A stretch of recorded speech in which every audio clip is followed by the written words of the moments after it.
Hello friends, welcome back to your own channel Mining Mirror, and today we are going to discuss the MCQs of legislation and general safety based on the Mines Act 1952 and the Mines Rule 1955. This is part 2, and in this video we are going to cover 50 questions from 61 to 111.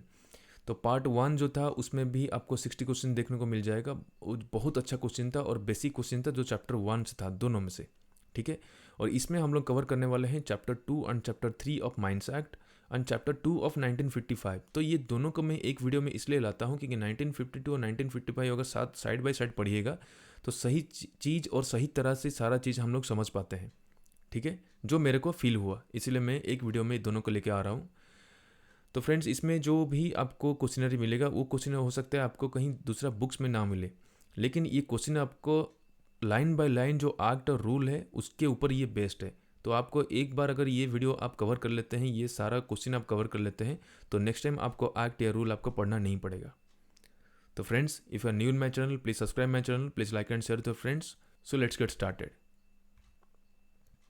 Mines act 1952 chapter 2 inspectors and certifying surgeons. तो question start करने से पहले एक चीज़ बता देता हूँ। Act में जो सेक्शंस नंबर है, रेगुलेशन में जो रेगुलेशन नंबर है या रूल में जो रूल नंबर है, उसको एक शॉर्ट नोट बनाइए अपने से। ठीक है, कि सेक्शन नंबर 12 ये, सेक्शन नंबर 13 ये, regulation number this is that.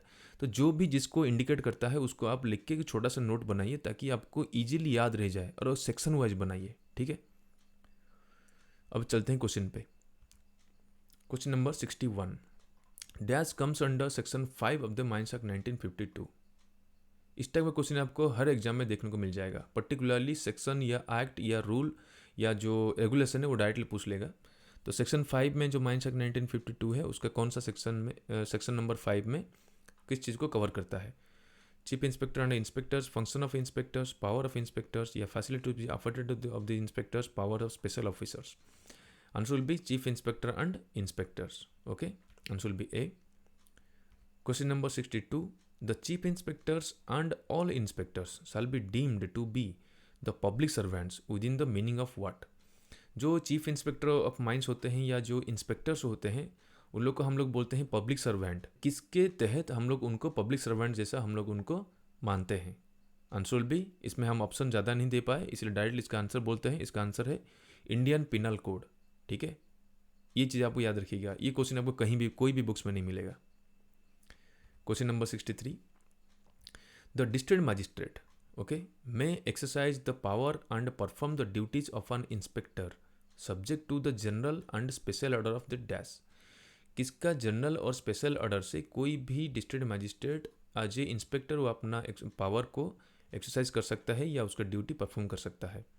Chief inspector mines के ऑर्डर से, या स्टेट गवर्नमेंट से, या सेंट्रल गवर्नमेंट, या नॉन, या ऑल? आंसर भी सेंट्रल गवर्नमेंट। सेंट्रल गवर्नमेंट का ऑर्डर से ही वो आज इंस्पेक्टर का सारा अपना पावर एक्सरसाइज कर सकता है। तो आंसर विल बी सी।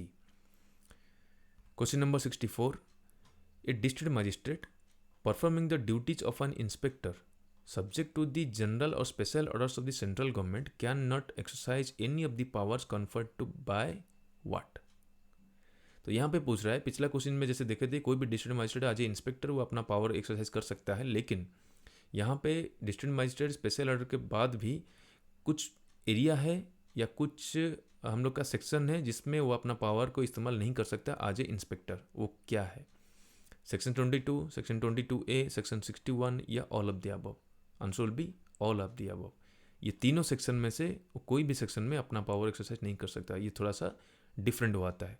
तो answer will be D. Question number 65, what comes under section 6 of the mines act? Again section 6 में क्या आता है? सेक्शन 5 में हम लोग का था, देखिए चीफ इंस्पेक्टर एंड इंस्पेक्टर था। तो सेक्शन 6 में आता है the function of the inspectors. तो answer will be B. Question number 66, dash comes under section 7 of the mines act? Section 7 में क्या आता है? सेक्शन 5 हो गया ये, सेक्शन 6 हो गया फंक्शन, सेक्शन 7 हो गया powers of the inspector of the mines. तो answer will be C. Question number 67, if chief inspector mines or an inspector believes that offense has been made or committed under the act, he can search or seize any place or material under the authority of a warrant issued under section dash of the Code of Criminal Procedure 1973। अगर chief inspector mines या कोई भी inspector को ये लगता है कि कोई एरिया में या कोई भी माइंस में जहाँ पे हम लोग 1952 एक्ट लागू होता है उसमें आज पर एक्ट कहीं काम नहीं हुआ है या कुछ ऑफेंसिव काम हुआ है, तो उसको वो सर्च कर सकता है और सीज भी कर सकता है। ठीक है, उसमें कि वारंट भी इशू होता है। वो जो वारंट इशू होता है कौन सा सेक्शन के अंडर इशू होता है, किसका, जो कोड ऑफ क्रिमिनल प्रोसीजर 1973। ठीक है, वो कौन सा सेक्शन है, 91, 92, 93, 94 या 95? Answer will B 94, answer will be D. Question number 68, what comes under section 8 of the mines act 1952? Section 8 में क्या है? सेक्शन 5 हो गया चीफ इंस्पेक्टर, 6 हो गया फंक्शन, 7 हो गया पावर्स ऑफ इंस्पेक्टर माइंस। उसके बाद 8 कौन सा है, facilities to be afforded to the inspector या powers of special officers to enter or measure etcetera? Answer will be E, powers of special officers to enter measure etcetera. Answer will be E. Question number 69, any person in the service of government duly authorized by a special order in writing by the chief inspector mines or an inspector for the purpose of surveying, leveling or measuring any mine or any output therefrom may enter in a mine at any time by day or night after giving notice to the manager not less than dash days। तो यहाँ पे पूछ रहा है कोई भी person जो government का सर्विस में है, अगर वो चाहता है कि कोई भी माइंस में जाके कोई सर्वे करे, कुछ लेवलिंग करे या कुछ मेजर करे, ठीक है, तो उसको एक स्पेशल ऑर्डर लेना पड़ता है चीफ इंस्पेक्टर माइन या इंस्पेक्टर से। तो वो नोटिस देता है मैनेजर को कि मैं जा रहा हूँ आपका माइंस या आपका जो कुछ भी आउटपुट को मेजर करने के लिए या लेवलिंग करने के लिए, कितना दिन से पहले वो नोटिस देगा। Option sir 2, 3 days, 5 days, 7 days या 15 days। Answer will be before 3 days। Answer will be B. Question number 70, dash comes under section 9 of mines act. Section 9 में क्या आता है? ये हो गया 5, ये हो गया 6, पावर इंस्पेक्टर हो गया 7, powers of special officer to enter the major ये हो गया 8, the facilities to be afforded to the inspectors ये आता है 9 में। ठीक है, तो answer will be D. Question number 71, which section of the Mines Act states about the facilities to be provided for the occupational health survey? जो occupational health survey होता है वो सर्वे के लिए कौन माइंस एक्ट का कौन सा सेक्शन में वो दिया जाता है फैसिलिटीज? ठीक है, ऑप्शन से 7, 9, 9A, 22, 22A। Answer will B 9A। अभी जो पिछला क्वेश्चन में हम लोग देखे थे 5, 6, 7, 8, 9, 9 में तो आपका आ जाता है facilities to be afforded to the inspectors. 9A में है द ऑक्यूपेशनल हेल्थ सर्वे के लिए जो भी फैसिलिटीज प्रोवाइड करते हैं। ठीक है, तो answer will be C. Question number 72, to undertake a safety and occupational health survey. एक safety and occupational health survey करने के लिए चीफ इंस्पेक्टर माइंस और an inspector or any other officer authorised by him may visit mines without any notice to the manager after giving notice to the manager at any time during normal working hours, at any time during the day or night as may be necessary to undertake the survey। इसमें से कौन सा correct है वो हम लोग देखना चाहते हैं। तो यहाँ पे बोला है कि only option 1 is correct, only 1 and 3 are correct, only 1, 2 and 3 are correct and only 2, 3, 4 are correct और ऑल आर करेक्ट। इसको देखिए, तो पहला वाला है without any notice to the manager. ऐसा हो ही नहीं सकता, वो मैनेजर को नोटिस दे के ही आएगा। तो पहला वाला हो गया रॉन्ग। ठीक है, तो 1 वाला ऑप्शन छोड़ दीजिए, 1 का चल गया। तो बाकी रहा 1 इसमें है, इसमें है, इसमें है, तो बाकी रहा ए। इसको एक बार देख लेते हैं, 2, 3 and 4 after giving notice to the manager ये सही है। At any time during normal working hours सही है। At any time during the day और नाइट आज भी necessary undertaking the survey yes. तो आंसर विल बी ये 2, 3, 4। Answer will be D. Question number 73, the persons who have been chosen to appear for the safety and occupational health survey shall be. जिस व्यक्ति को हम लोग choose करके रखते हैं कि उसका हम लोग चेक करेंगे सेफ्टी और ऑक्यूपेशनल हेल्थ सर्वे के लिए, वो जो जाएगा वहाँ पे उसका सेफ्टी और ऑक्यूपेशनल हेल्थ सर्वे के लिए, तो वो काउंट होगा उसका वर्किंग टाइम के लिए, या counted towards his rest time, या counted towards his over time, या counted towards his non working time, या none. Answer will be counted towards his working time. Answer will be A. Question number 74, any person who is found medically unfit to discharge his duty in mines shall be entitled to undergo medical treatment at the cost of what. यहाँ पे पूछ रहा है कि अगर हम लोग जो हेल्थ सर्वे चेकअप होता है उसमें अगर पता चला कि कोई भी व्यक्ति अनफिट है, वो अभी काम नहीं कर सकता, तो वो जाएगा मेडिकल ट्रीटमेंट के लिए। वो जो मेडिकल ट्रीटमेंट होगा उसका जो कॉस्ट है वो कौन बियर करेगा? By himself with full wages, by himself with no wages, owner agent or manager with full wages, owner agent or manager with no wages, या owner agent or manager with half wages. तो वो जो person जाएगा medical treatment के लिए, उसको जो payment मिलेगा वो बेयर करेंगे जो owner agent or manager with full wages. ठीक है, उसको मिलेगा पूरा फुल वेज मिलेगा और वो बेयर करेगा कंपनी। तो आंसर विल बी सी।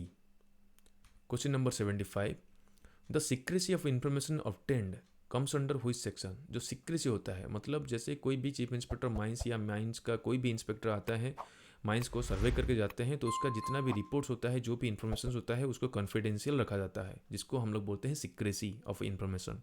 तो वो कौन सा सेक्शन में आता है? 9, 10, 11, 12 या 13?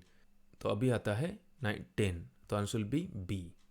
Question number 76, the information acquired by the chief inspector mines or an inspector in the course of any inspection or survey shall be regarded as confidential। okay, अभी हम लोग बात किए, and shall not be disclosed to any person without chief inspector or inspector's consent except if required to।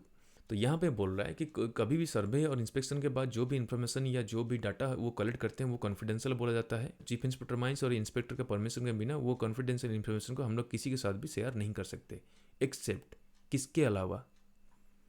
अगर कोई court है, committee under section 12 and 24, the controller, any recognised trade union, the officer authority organisation on behalf of central government. अगर ये 5 में से कोई भी या कहीं भी एरिया में कहीं भी हम लोग को ये वो इन्फॉर्मेशन डिस्क्लोज करना है, तो वहाँ पे चीफ इंस्पेक्टर या इंस्पेक्टर परमिशन की ज़रूरत नहीं पड़ेगा, वहाँ पे हम लोग डिस्क्लोज कर सकते हैं। ठीक है, तो answer will be all of the above. Question number 77, if the chief inspector or an inspector or any other person discloses this confidential information without consent of the central government, he shall be punishable with what? अगर chief inspector mines या कोई भी inspector या और कोई भी person अगर जो कॉन्फिडेंशियल इंफॉर्मेशन है वो अगर डिस्क्लोज कर देता है सेंट्रल गवर्नमेंट का बिना परमिशन का, तो उसको पनिशमेंट मिलेगा। तो वो पनिशमेंट क्या होता है? इम्प्रिजनमेंट फॉर ए टर्म में एक्सटेंड अप टू 1 ईयर, या फाइन मिलेगा, या बोथ, कि इम्प्रिजमेंट भी हो सकता है, फाइन भी हो सकता है, या नॉन ऑफ द अबव या all of the above. Answer will be all of the above. उसको आइदर इम्प्रिजमेंट हो सकता है अप टू 1 ईयर, या आइदर फाइन मिल सकता है, नहीं तो बोथ मिल सकता है, इम्प्रिजमेंट और फाइन दोनों। तो ये तीनों उसका आंसर होगा, तो answer will be E. Question number 78, the central government may appoint a qualified medical practitioner to be certifying surgeons under which section of the mines act. Mines act का कौन सा सेक्शन के अंदर कोई भी qualified medical practitioner as a certifying surgeon वो act कर सकता है? ऑप्शन है 9, 10, 11, 12 and 13। Answer will be section 11। Answer will be C.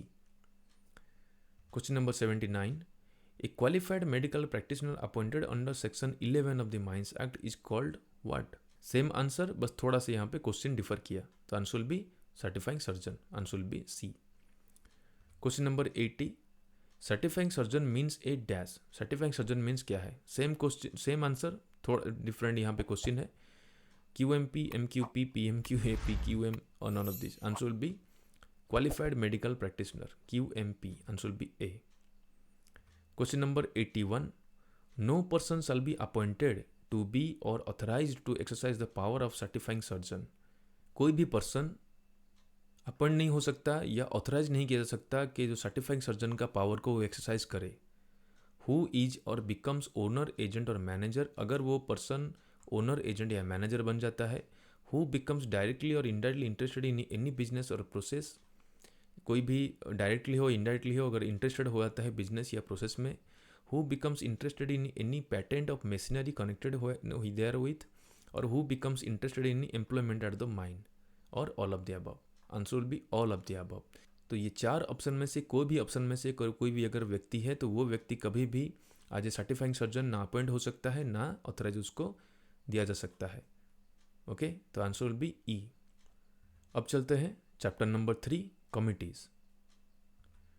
Question number 82, committee means A committee constituted under section dash of mines act.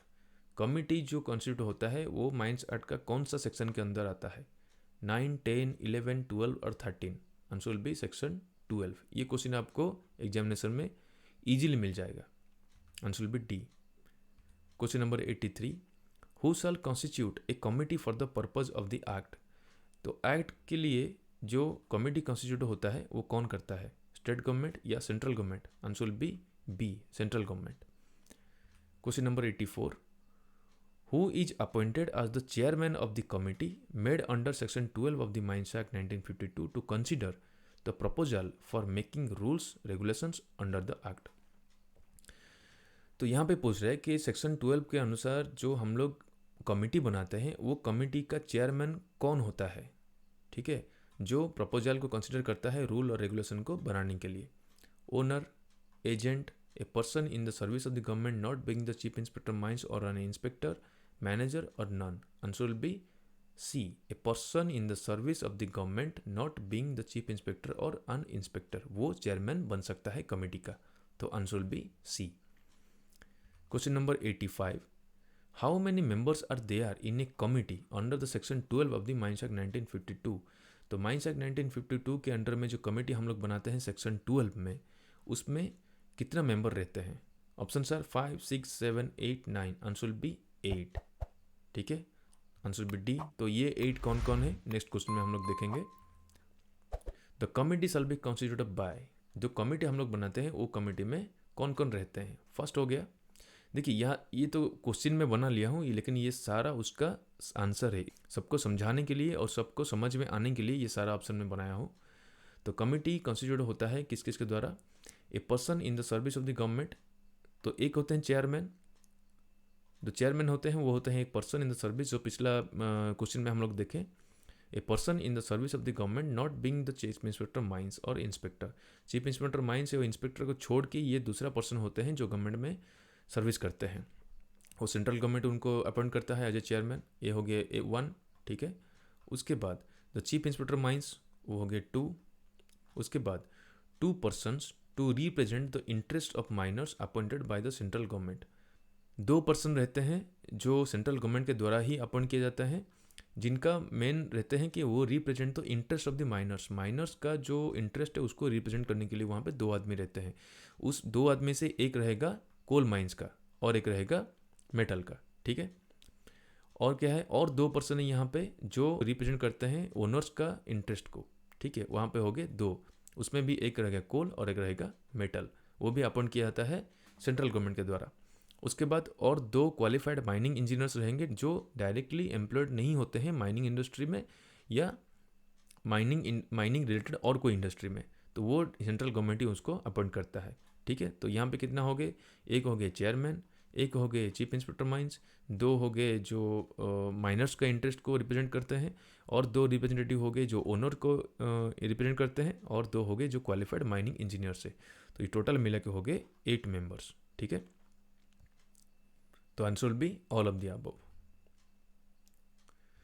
Question number 87, the central government can constitute dash number of committee. जो central government committee बनाता है section 12 के द्वारा, वो एक committee बना सकता है कि ज़्यादा कमेटी बना सकता है? तो central government can constitute, options क्या है, 1, 2, 3, 4 या 1 or more. Answer will be the central government can constitute 1 or more number of committees. Different काम के लिए डिफरेंट कमेटी जो आराम से बना सकता है। तो answer will be E. Question number 88, the function of the committee comes under section dash of the mines act. तो कमिटी बनता है सेक्शन 12 में और फंक्शन ऑफ द कमिटी बनता है सेक्शन नंबर 3 में। ठीक है, तो answer will be C. Question number 89, what are the functions of the committee made under section 12 of the mines act. जो सेक्शन 12 के द्वारा जो माइंस जो कमिटी हम लोग बनाया है उसका फंक्शन क्या क्या रहता है? तो ये भी सबका जानकारी के लिए और सबको याद रखने के लिए। फर्स्ट हो गया, जो गवर्नमेंट सेंट्रल गवर्नमेंट रिकमेंड करता है कोई रूल और रेगुलेशन को बनाने के लिए, तो वो प्रपोजल को वो एक्सेप्ट करता है। उसके बाद अगर central government time to time कुछ उसको देता है मैटर या एक्सीडेंट्स जिसमें वो इंक्वायरी करना पड़ेगा, तो वो इंक्वायरी भी करता है। ठीक है, उसके बाद to hear and decide any appeal or objection against notices or orders under this act or regulation, rule, bylaws or thereunder.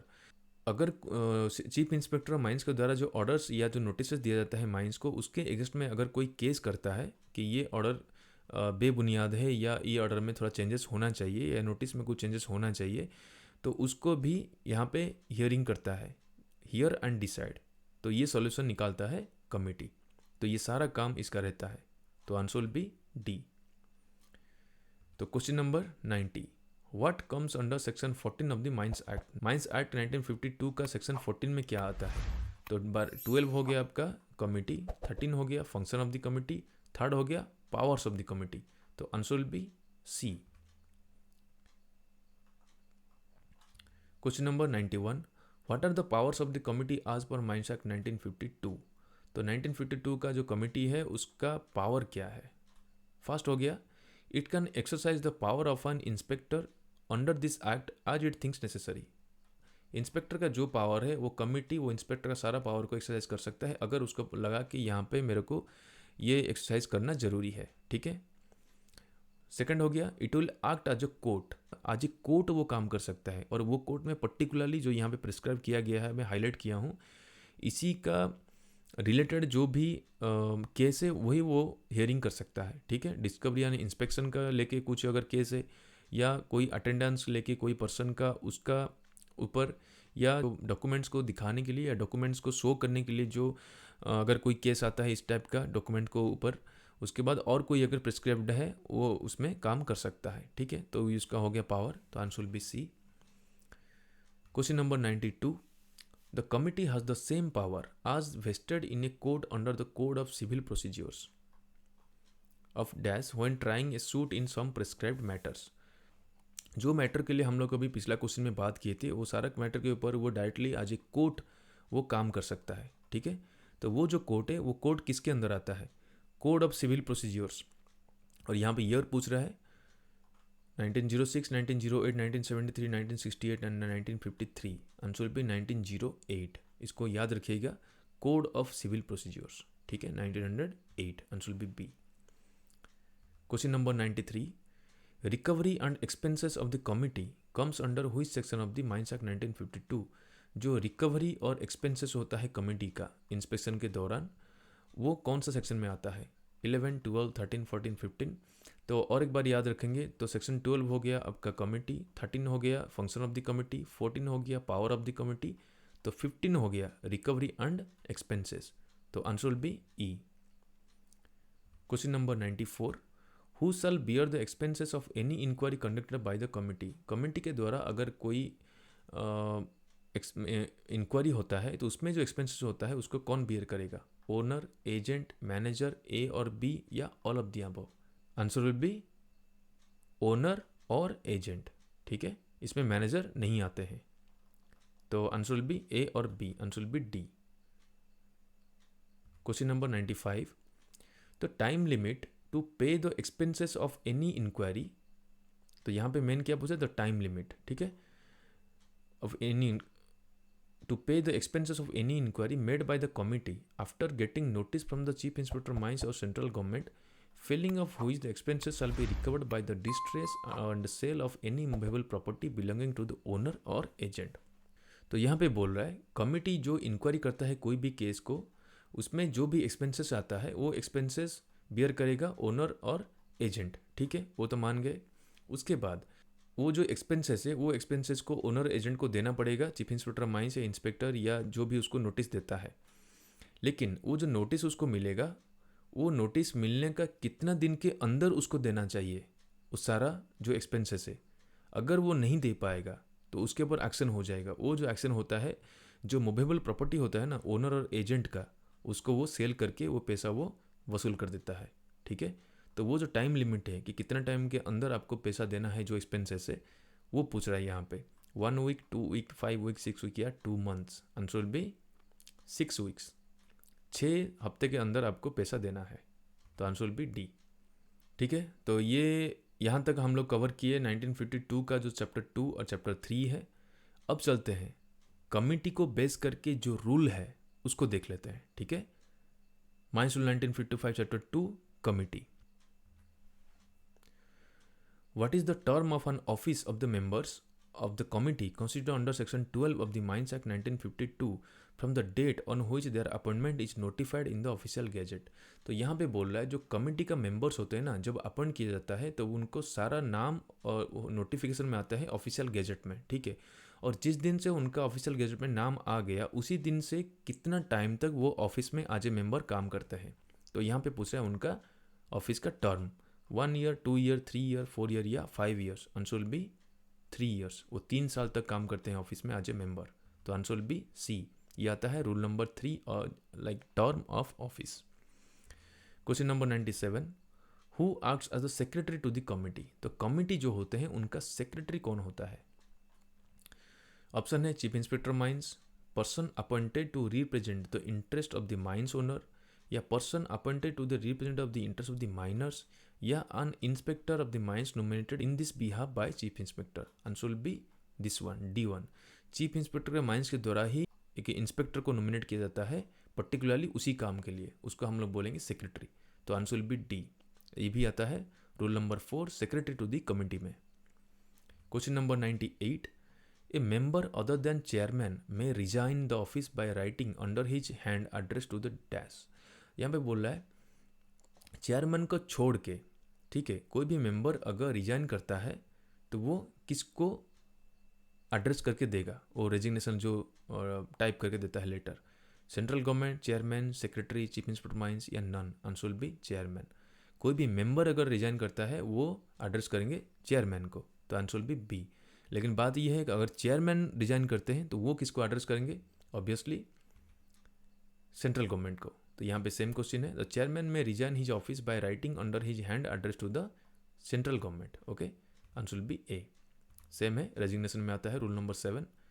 Question number 100, the resignation by any member or chairman shall take effect from the date of its acceptance or on the expiry of dash days from the date of receipt of such resignation whichever is earlier by the central government। तो यहाँ पे बोल रहा है कि अगर chairman resign करते हैं सेंट्रल गवर्नमेंट को लेटर देके, या कोई मेंबर अगर रिजाइन करता है चेयरमैन को लेटर देके, जिस दिन लेटर उनको दिया जाता है अगर उसी दिन वो एक्सेप्ट कर लिए या कोई भी दिन उसके बाद भी एक्सेप्ट कर ले, मतलब उसी दिन से माना जाएगा कि ये रिजाइन कर दिए हैं, ठीक है, वो एक्सेप्ट हो गया।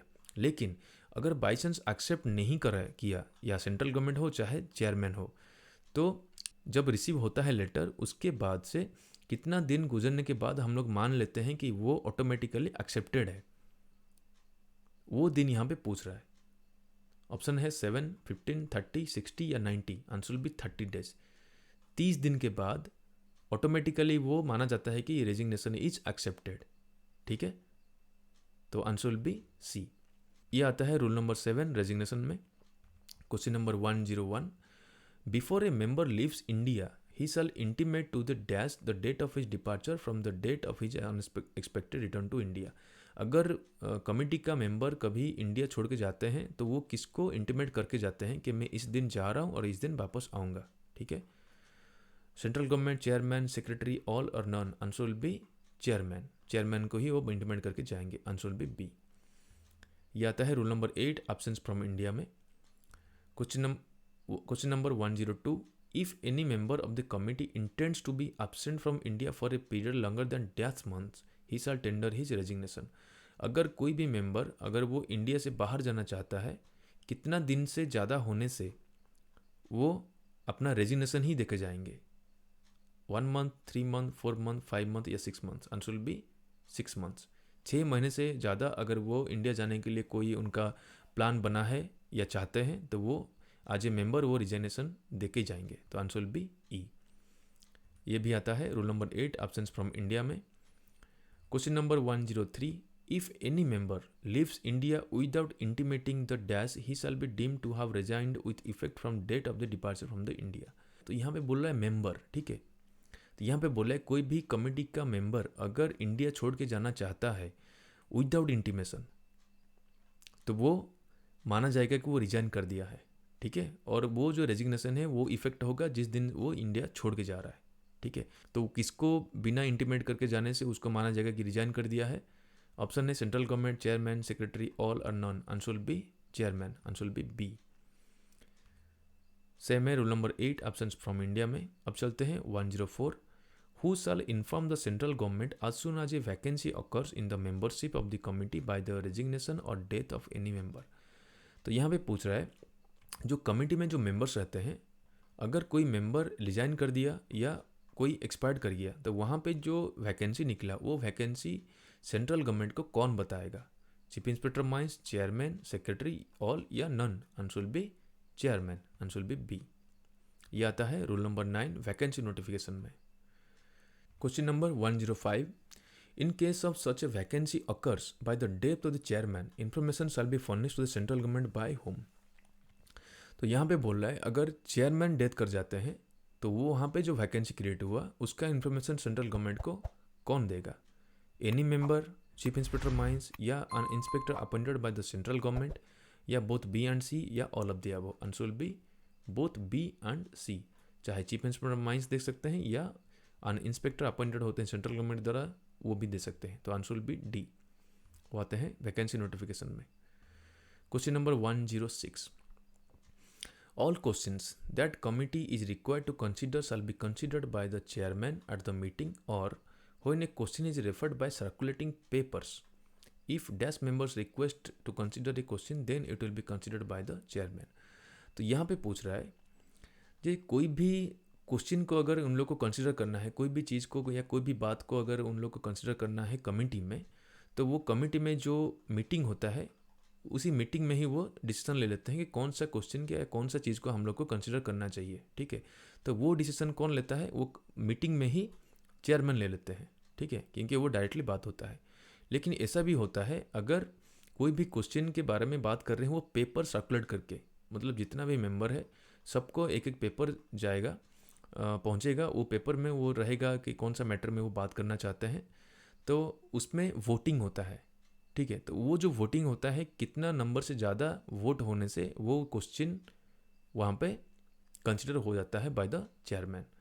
2 और मोर, 3 और मोर, 4 और मोर, 5 और मोर या 6 और मोर? आंसर विल बी 3 और मोर। अगर 3 मेंबर्स से ज़्यादा मेंबर उसी पर्टिकुलर एक क्वेश्चन के फेवर में आ गए वोटिंग में तो वो क्वेश्चन वहाँ पे कंसिडर हो जाता है। तो आंसर विल बी बी। ये आता है rule number 10 disposal of business में। चलते हैं next 107। The committee shall meet at such places and times as may be appointed by. जो मीटिंग होता है कमिटी का कहाँ पे होगा और किस टाइम में होगा वो कौन फिक्स करता है? Central government, chairman, secretary, all या none? Answer will be chairman, answer will be B. ये आता है rule number 11 time and place of meeting में। Question number 108।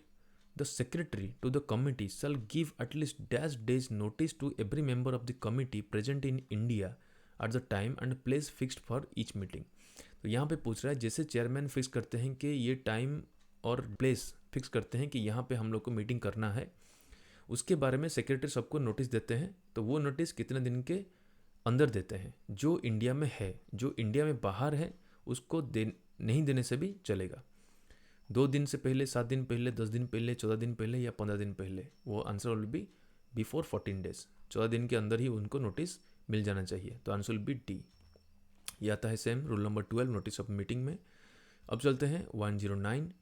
The secretary to the committee shall send to every such member on an agenda of the business to be disposed at the meeting not less than dash days before the meeting. तो meeting का जो notice आता है वो आता है 14 दिन के बिफोर। वो नोटिस जाएगा कि यहाँ पे हम लोग इसी टाइम में मिलेंगे या मीटिंग होगा। लेकिन वो मीटिंग में हम लोग क्या डिस्कशन करने वाला है उसका जो एजेंडा होता है उसको सेक्रेटरी ही नोटिस देंगे कितना दिन के अंदर। ऑप्शन है 2 दिन, 7 दिन, 10 दिन, 14 दिन या 15 दिन। Answer will be 7 days. 7 दिन के अंदर ही वो नोटिस उनको मिलना चाहिए, 7 दिन से कम नहीं होना चाहिए। ठीक है, तो answer will be 7 days, answer will be B. Rule number 12 है नोटिस ऑफ द मीटिंग।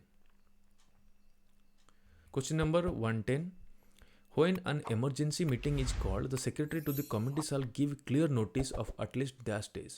अगर कोई इमरजेंसी होता है और वो इमरजेंसी मीटिंग बुलाते हैं कमिटी का, तो सेक्रेटरी कमिटी को नोटिस देता है कितना दिन से पहले इमरजेंसी में?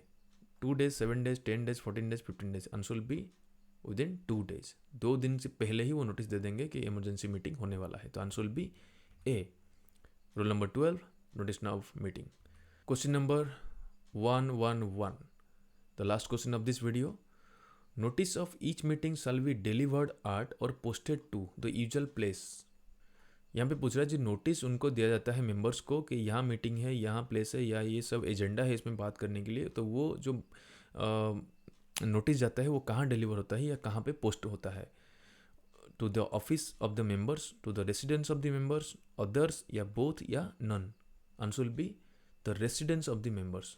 द मेंबर्स का जो रेसिडेंस होता है, जो एड्रेस उन पे वहाँ पे रिकॉर्ड में रहता है ऑफिस में, उसी रेसिडेंस में ही वो वाला जो नोटिस है वहाँ डिलीवर होता है। तो आंसर विल बी बी। ये आता है rule number 12 notice of the meeting में। ठीक है, तो फ्रेंड्स ये हो गया 1955 का चैप्टर 2 और 1952 का चैप्टर 2 एंड चैप्टर 3। और तो कमिटी को लेके हम लोग यहाँ पे बहुत सारा क्वेश्चन यहाँ पे डिस्कशन किए। आई होप कि ये क्वेश्चंस आपको हेल्प करेगा। तो फ्रेंड्स, अगर आपको वीडियो अच्छा लगा है तो लाइक ज़रूर करिएगा, शेयर ज़रूर करिए और सब्सक्राइब और प्लीज़ कमेंट ज़रूर करिएगा। ठीक है, तो मैं प्रयास किया हूँ जितना भी अच्छा हो सकता है वीडियो, जितना भी क्वेश्चंस मैं बना सकता हूँ मैं बनाया हूँ। ओके, तो see you in the next video with another topic. Thank you.